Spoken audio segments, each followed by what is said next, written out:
नमस्कार मित्रांनो, एम दिनकारजी. आज विषय असा आहे की अवतारवाणीमधलं एक पद आहे, एक दोन नाही चुकले चुकला हा सारा संसार, ओळख तर देवाची नाही करतो नामाचा उच्चार. एक दोन नाही चुकलं, सगळा संसार चुकलेला आहे या भक्तीमध्ये. मग आपण विचार करायचा आहे की आतापर्यंत आपण भक्ती करत होतो ते कोणाची करत होतो. कारण का देव निर्गुण आहे, निराकार आहे, हे बी आपण संतांच्या वाणीमधून ऐकलेलं आहे.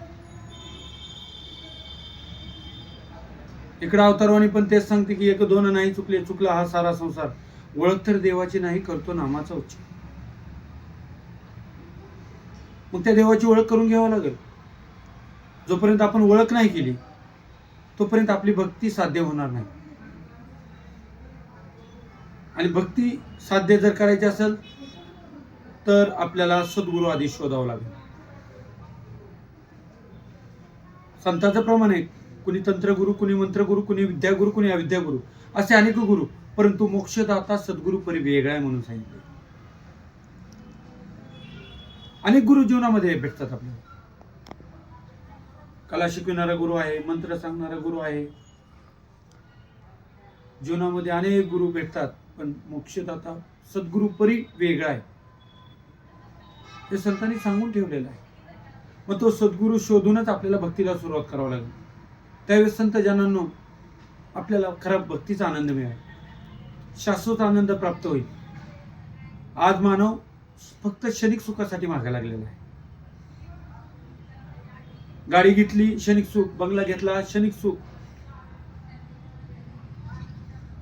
एखादा मोबाईल घेतला क्षणिक सुख, एखादी कोणती वस्तू घेतली क्षणिक सुख. पण विचार करा, क्षणिक सुखामध्ये क्षणिकच आनंद आहे, पण ज्यावेळेस आपण या भगवंताचं रूप पाहतो डोळ्याने, आपण देव पाहता येतो. संतांचं प्रमाण जगद्गुरु तुकाराम महाराज म्हणले,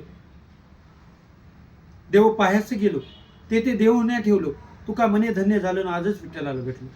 देव पाहायला गेले आणि देवच होऊन बसले. तर आपण त्याच पद्धतीने संत सांगतात काय आणि आपण करतो काय यातला फरक समजूनच भक्ती सुरुवात करावी.